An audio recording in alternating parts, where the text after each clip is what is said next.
The road back into town is lined with graves, like all roads outside the gates of Roman cities, for it is forbidden by law to bury the dead within the town walls. Here too, the upper classes use the opportunity to show off. Many of the larger monuments are graves honouring respected citizens, like this one for Calventius Quietus. Within its walls are the unadorned graves of his family members. Roman social structures persist after death, so, as in their lifetime, the rich are surrounded by a cluster of dependents. What's remarkable about this grave is that although the monument looks like that of a noble landowner, his name suggests that Calventius Quietus must have once been a slave. Freed slaves had nearly full citizenship rights. Rome was a capitalist society, and those who were successful could climb the social ladder. A little further on, the grave of Aulus Umbricius Scaurus. His family became fabulously wealthy from manufacturing garum, the fish-based condiment. He too must have been a descendant of former slaves, yet the inscription proudly states that he made it to the highest office in the city of Pompeii. He was a Duumvir.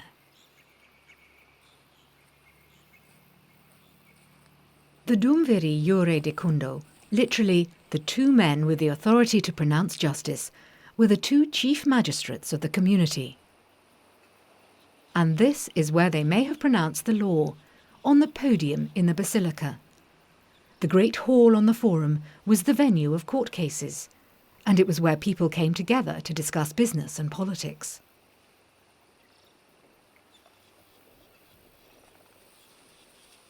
New Duumviri are elected each year.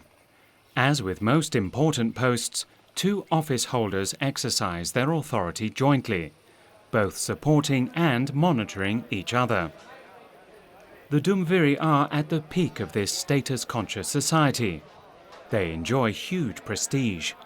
They represent Pompeii in Rome, before the officials and even the emperor.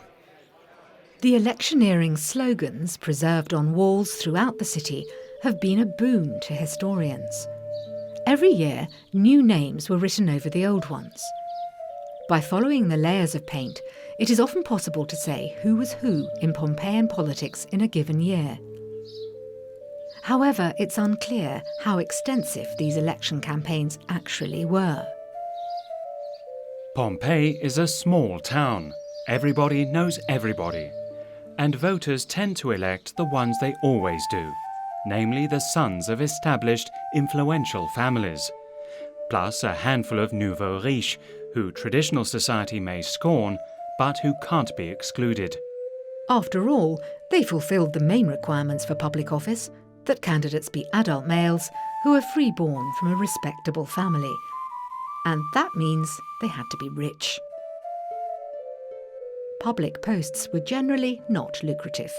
On the contrary.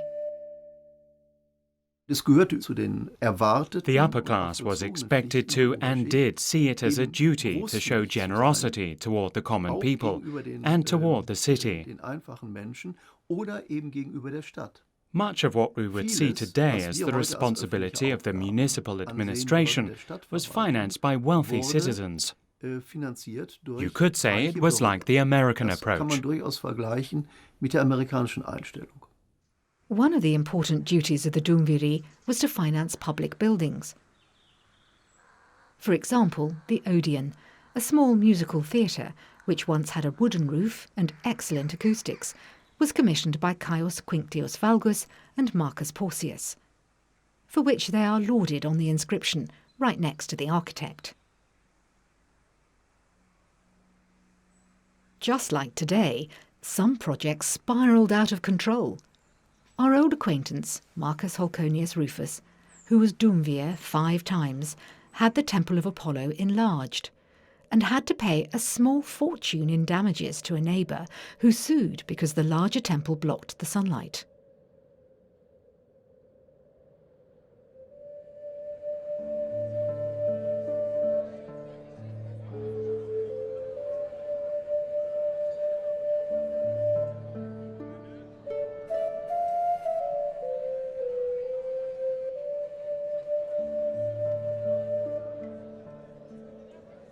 The office of the Dumviri is directly in the Forum.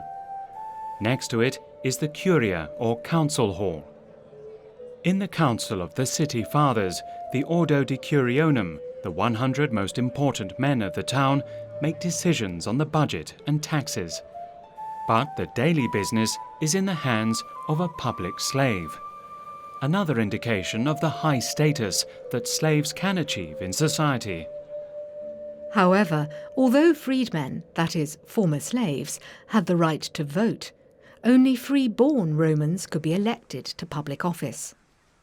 That explains this inscription on the Temple of Isis.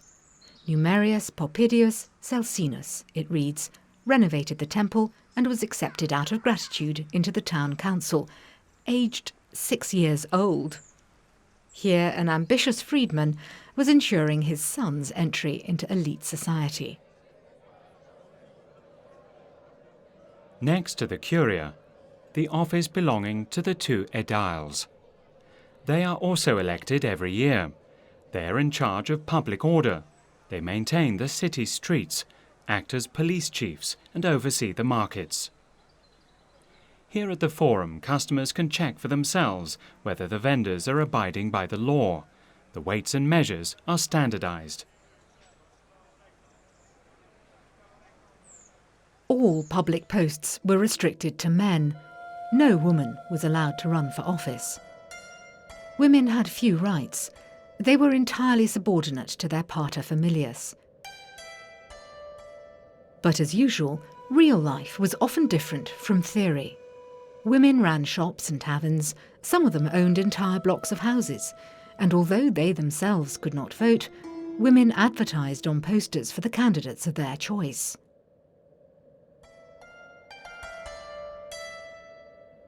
A tomb just outside the Herculaneum Gate invites passers-by to stop for a rest and read the inscription. Surprisingly, the imposing monument commemorates a woman named Mamaea. And the largest of all tombs discovered at Pompeii is dedicated to a female named Eumacia. This influential woman commissioned one of the largest buildings at the Forum.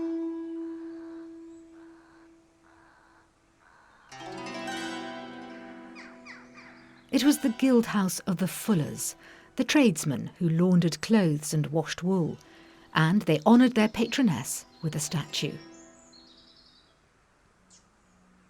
Eumacia held the only position of power that was available to women. She was a priestess.